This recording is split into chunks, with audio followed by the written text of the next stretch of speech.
கன்னியாகுமரி மாவட்டம் நாகர்கோவில் அருகே புளியடி பகுதியில் அழுகிய நிலையில் ஆண் சடலம் மீட்கப்பட்டுள்ள சம்பவம் பரபரப்பை ஏற்படுத்தியுள்ளது. கன்னியாகுமரி மாவட்டம் நாகர்கோவில் அருகே புளியடி பகுதியைச் சேர்ந்த செல்வகுமார் மாயமான நிலையில் உறவினர்கள் கடந்த 2 தினங்களாக தேடி வந்துள்ளனர்.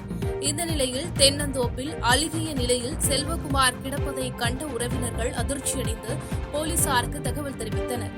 தகவல் அறிந்து சம்பவ இடத்திற்கு விரைந்து சென்ற போலீசார் உடலை மீட்டு பிரேத பரிசோதனைக்கு அனுப்பி வைத்தனர். மேலும் இதுகுறித்து வழக்கு பதிவு செய்து பல்வேறு கோணங்களில் விசாரணை நடத்தி வருகின்றனர். கிருஷ்ணகிரி மாவட்டம் ஓசூரில் கணவன் தூக்கிட்டு தற்கொலை செய்து கொண்டதாக பெண் ஒருவர் தெரிவித்த நிலையில் போலீசார் விசாரணையில் திடுக்கிடும் தகவல்கள் வெளியாகியுள்ளது. கட்டிடப் பணிக்கு சென்ற அம்சவள்ளிக்கு தகாத உறவு இருந்து வந்ததாக கூறப்படும் நிலையில் இதனை கணவன் பார்த்திபன் தெரிந்து கொண்டு மது போதையில் அம்சவள்ளியை துன்புறுத்தி வந்ததாக கூறப்படுகிறது. தொடர்ந்து கணவன் கொடுத்த சித்திரவதை தாங்க முடியாத அம்சவள்ளி குடிபோதையில் இருந்த கணவனை புடவையால் கழுத்தை நெரித்து கொலை செய்துவிட்டு அவரே புடவையில் தூக்கிட்டு தற்கொலை செய்து கொண்டதாக அரசு மருத்துவமனைக்கு உடலை கொண்டு சென்றது போலீசார் விசாரணையில் தெரியவந்துள்ளது. அம்சவள்ளியை கைது செய்த போலீசார் விசாரணை மேற்கொண்டு வருகின்றனர். தென்காசி மாவட்டம் பாவூர் சத்திரம் அருகே செயல்பட்டு வரும் அரசு உதவி பெறும் நடுநிலைப் பள்ளியின் தாளாளர், தென்காசி தெற்கு மாவட்ட அதிமுக செயலாளரின் உடன்பிறந்த அண்ணன் செல்வ சவுந்தர பாண்டியன் அப்பள்ளியில் 7ஆம் வகுப்பு பயிலும் மாணவி ஒருவருக்கு பாலியல் ரீதியாக தொல்லை அளித்ததாக கூறப்படுகிறது. இதுகுறித்த தகவல் அறிந்த சிறுமியின் உறவினர்கள் சுமார் 50க்கும் மேற்பட்டோர் செல்வ சவுந்தர பாண்டியன் மீது போக்சோ சட்டத்தின் கீழ் நடவடிக்கை எடுக்க வேண்டும் என காவல் நிலையத்தை முற்றுகையிட்டனர்.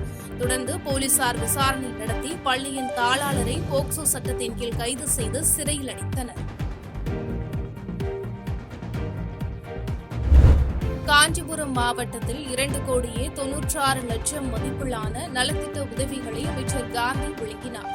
காஞ்சிபுரம் மாவட்டத்தில் நடைபெற்ற நலத்திட்ட உதவிகள் வழங்கும் விழாவில் கைத்தறி துணிநூல் துறை அமைச்சர் காந்தி கலந்து கொண்டு 125 இருசக்கர வாகனங்கள், முதியோர் உதவித்தொகை என 581 பயனாளிகளுக்கு 2,96,00,000 ரூபாய் மதிப்பிலான நலத்திட்ட உதவிகளை வழங்கினார். இந்நிகழ்ச்சியில் மாவட்ட ஆட்சியர் கலைச்செல்வி, சட்டமன்ற உறுப்பினர்கள் சுந்தர், எழிலரசன், மாவட்ட வருவாய் அலுவலர் முருகேசன் உள்ளிட்ட அரசு துறை அலுவலர்கள், உள்ளாட்சி பிரதிநிதிகள் என பலர் கலந்து கொண்டனர்.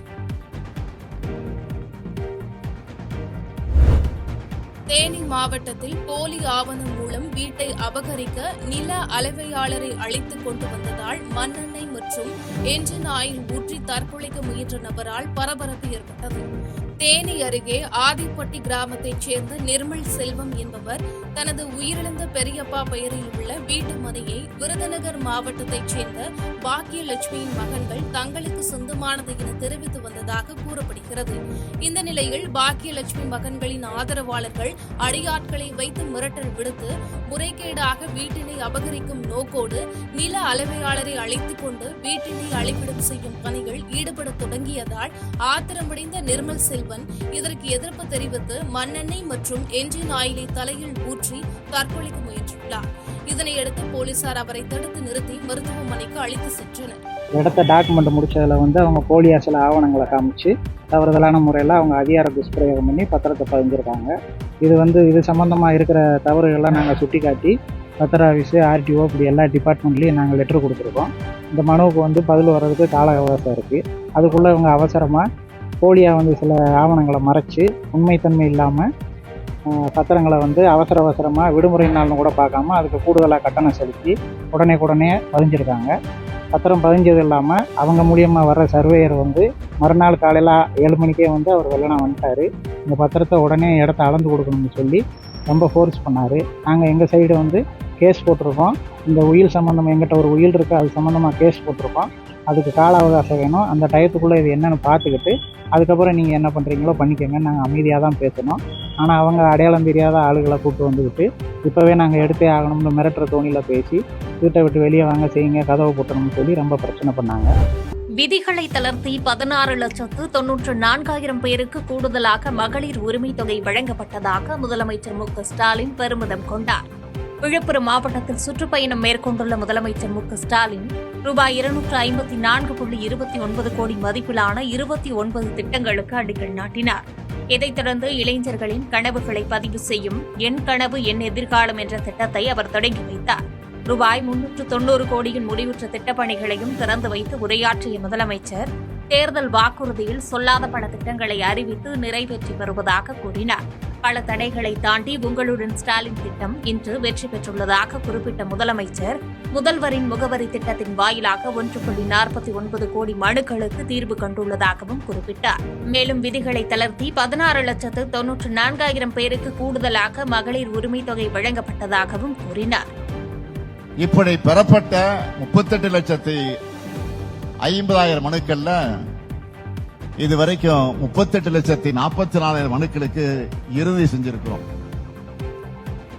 இந்த முகாம்களை பெரும்பாலான மக்கள் என்ன கோரிக்கைகள் வச்சிருந்தாங்கன்னா, சமூக பாதுகாப்பு திட்ட ஓய்வூதியம், பட்டா மாறுதல், முதலமைச்சருடைய விரிவான மருத்துவ காப்பீடு, வருவாய்த்துறை மூலம் வழங்கப்படக்கூடிய பல்வேறு சான்றுகள், குடும்ப அட்டை ரேஷன் அட்டையில் திருத்தம், சொத்து வரி பெயர் மாற்றம், மின் இணைப்பு பெயர் மாற்றம், இது போன்ற கோரிக்கைகள் தான் அதிகமாக வந்துச்சு.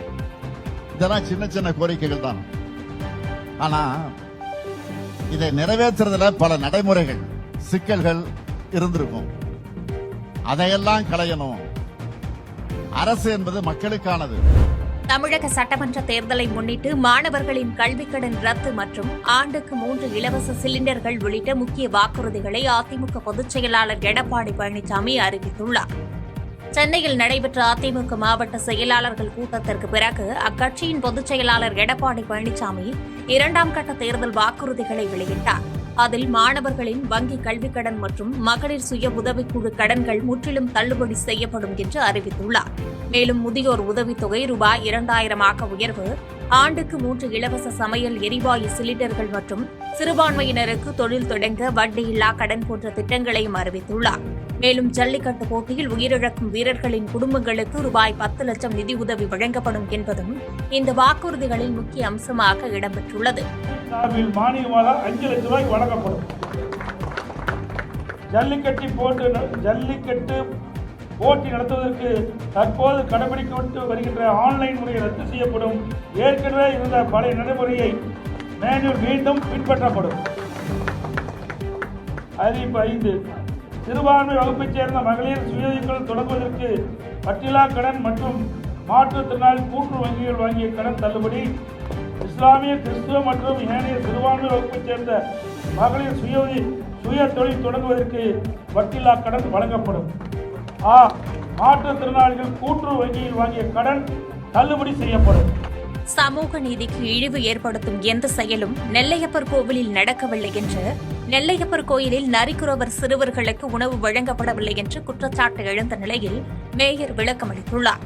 இது தொடர்பாக செய்தியாளர்களை சந்தித்த நெல்லை மாநகராட்சி மேயர் ராமகிருஷ்ணன், அண்ணா நினைவு நாள் சம்பந்தியில் நரிக்குறவரின் சிறுவர்கள் விரட்டி அடிப்பு என்று திட்டமிட்டு வதந்தி பரப்பப்படுவதாக தெரிவித்தார்.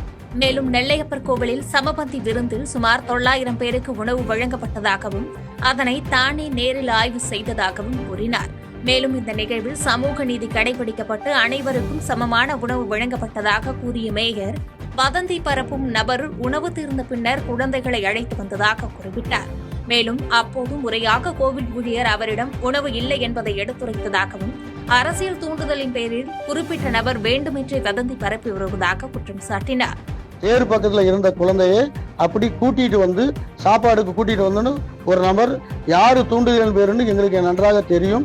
அப்படி முன்னால கூட்டிட்டு வந்தோன்னா அப்போ உணவு இல்லை அப்படின்னு சொல்லும் போது அந்த நபரே ஒரு 4 பேர்கிட்ட வசூல் பண்ணியிருக்காப்புல. வசூல் பண்ணி நான் சாப்பாடு வாங்கி தரேன் என்று உருவாகியிருக்கப்பட்டது. என்னுடைய கவனத்துக்கு அப்படி நீங்கள் தெரித்திருந்தால் நானே அந்த குழந்தையோட நாங்கள் உட்கார்ந்து சாப்பிட்டுட்டு போயிருப்போம். அப்படி ஒரு மனநிலையில எப்போதும் இருக்காது. எங்களுடைய தலைவர் முதல்வர் அவங்க இல்லத்திலே சென்று அங்கேயே உணவு அருந்தி அங்கேயே சாப்பிட்டுட்டு வந்தவுடைய முதல்வர் அப்படிப்பட்ட தொண்டனுடைய அன்பு தம்பி நாங்கள் யாரும் விடக்கூடாது. இது தேர்தல் காலங்கள்னால இது அரசியல் ஆக்குங்கிறதுனால ஆன்மீகத்தை கொண்டு அரசியல் ஆக்காதீங்கள். உங்களுடைய உழைப்பு நீங்கள் மக்களை சந்திங்கள். மக்கள் உங்களுக்கு வாக்களித்தான் நீங்க வாங்கள். வரும் சட்டமன்ற தேர்தலில் திமுக மகத்தான வெற்றி பெற உள்ளதாக திமுக அமைப்பு செயலாளர் RS பாரதி தெரிவித்துள்ளார். சென்னை பாரிமுனையில் 350வது நாளாக நடைபெற்ற அன்னம் தரும் அமுத கரங்கள் நிகழ்ச்சியில் திமுக அமைப்பு செயலாளர் RS பாரதி மற்றும் அமைச்சர் சேகர்பாபு ஆகியோர் கலந்து கொண்டு ஏழை எளிய மக்களுக்கு உணவு வழங்கினர். பின்னர் செய்தியாளர்களை சந்தித்த RS பாரதி, அமைச்சர் சேகர்பாபு ஏற்பாட்டில் முதலமைச்சர் பிறந்தநாளையொட்டி தொடங்கப்பட்ட அன்னம் தரும் அமுத கரங்கள் திட்டம் ஒரு ஆண்டை நெருங்கியுள்ளதாக நிகழ்ச்சி தெரிவித்தார். வரும் சட்டமன்ற தேர்தலில் திமுக மகத்தான வெற்றி பெற உள்ளதாகவும் அண்ணா கலைஞர் வழியில் திமுகவின் தேர்தல் பணிகள் நடைபெற்றுக் கொண்டிருப்பதாக குறிப்பிட்டார். பாஜக ஆட்சியில் ஜனநாயகம் என்பதே கிடையாது என்று நாடாளுமன்றத்தில் எம்பிக்கள் சஸ்பெண்ட் செய்யப்பட்டதற்கு கண்டனம் தெரிவித்தார். இப்பொழுது பிஜேபி ஆட்சியில ஜனநாயகம் என்பதே கிடையாது. இந்த பாராளுமன்றம் என்றைக்கு மோடி வந்தாரோ அன்னையிலிருந்து ஜனநாயகம் ஒரு துணை சபாநாயகரே இல்லாமல் 2019 இருந்து நீங்கள் போனால் 2026 7 வருஷமாக அரசியல் சட்டத்தில் சபாநாயகர் துணை சபாநாயகர் 2 பதவி இருக்குது. அந்த துணை சபாநாயகர் பதவிக்கு 2019 இதுவரெல்லாம் தேர்தலே வைக்காத ஒரு ஜனநாயக படுகொலை செய்கிற ஒரு ஆட்சி தான் மோடி ஆட்சி. காரணம் என்னென்னா, அந்த துணைத் தலைவர் பதவியை எதிர்க்கட்சிக்கு தரணும். அது ஒரு கன்வென்ஷனை வச்சுருந்தாங்க. அந்த கன்வென்ஷனை கடைபிடிக்காமல் ஜனநாயகத்துக்கு எதிர்ப்பாக இன்றைக்கு மோடி செயல்படுகிறார். ஆக அவங்க அதுக்கு அடிமைகள் இருக்கிறாங்க. அந்த அடிமைகளை வைத்து கொண்டு நடத்துகிறார்கள். அவங்க மைனாரிட்டி ஆட்சி, மைனாரிட்டி தான் பிஜேபி. ஆகவே இந்த ஜனநாயக படுகொலைக்கெல்லாம் மிக விரைவில் முடிவு வரும். உதகையில் கஞ்சா விற்பனை செய்த காவலர் நசீர் அகமதுவிடம் கஞ்சா வாங்கி பயன்படுத்தியதாக உறுதி செய்யப்பட்ட 3 காவலர்களை மாவட்ட SP அதிரடியாக பணியிடை நீக்கம் செய்துள்ளார். நீலகிரி மாவட்டம் உதகையில் கஞ்சா விற்பனையில் ஈடுபட்ட குரூஸ் மற்றும் அவருக்கு உடந்தையாக இருந்த காவலர் நசீர் அகமது ஆகியோரை போலீசார் ஏற்கனவே கைது செய்தனர். கேரளா வரை நீடித்த இந்த விசாரணையில் 17.5 கிலோ கஞ்சா பறிமுதல் செய்யப்பட்டது. இந்நிலையில் சிறையில் உள்ள நசீர் அகமதுவிடம் எருமாடு, கோத்தகிரி மற்றும் மசினகுடி காவல் நிலையங்களைச் சேர்ந்த அபிஷேகரன், மாயக்கண்ணன், சாந்தகுமார் ஆகிய 3 காவலர்கள் கஞ்சா வாங்கி பயன்படுத்தியது விசாரணையில் உறுதியானது. அதைத் தொடர்ந்து அவர்கள் 3வரையும் பணியிடை நீக்கம் செய்து மாவட்ட SP NS நிஷா உத்தரவிட்டுள்ளார். மேலும் இந்த விவகாரத்தில் பல காவலர்களுக்கு தொடர்பு இருக்கலாம் என்ற கோணத்தில் சிறப்பு பிரிவு போலீசார் தொடர்ந்து விசாரணை நடத்தி வருவது காவல்துறையில் பெரும் பரபரப்பை ஏற்படுத்தியுள்ளது.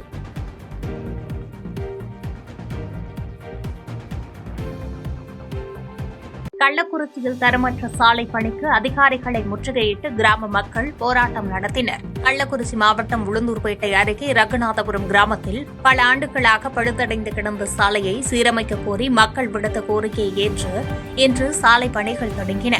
ஆனால் மண்ணை அகற்றாமல் அதன் மீதே தரமற்ற முறையில் தார் ஜல்லியை போட்டதைக் கண்டு அதிர்ச்சியடைந்த அப்பகுதி இளைஞர்கள் மற்றும் பொதுமக்கள் பணிகளை தடுத்து நிறுத்தினர்.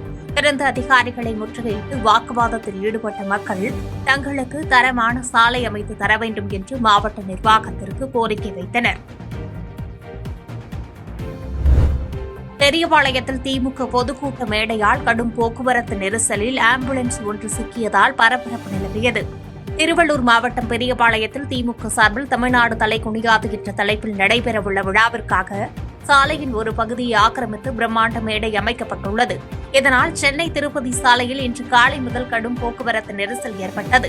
இந்த கூட்ட நெரிசலில் பள்ளி, கல்லூரி வாகனங்கள் மற்றும் அவசர சிகிச்சைக்கு சென்ற 108 ஆம்புலன்ஸ் கூட நெரிசலில் சிக்கி தவித்தது. காவல்துறையினர் இல்லாத சூழலில் பொதுமக்களை போக்குவரத்தை சீர் செய்த நிலையில் பொதுமக்களுக்கு பாதிப்பு ஏற்படாத வகையில் மேடைகளை அமைக்க வேண்டும் என்று சமூக ஆர்வலர்கள் கோரிக்கை விடுத்துள்ளனர்.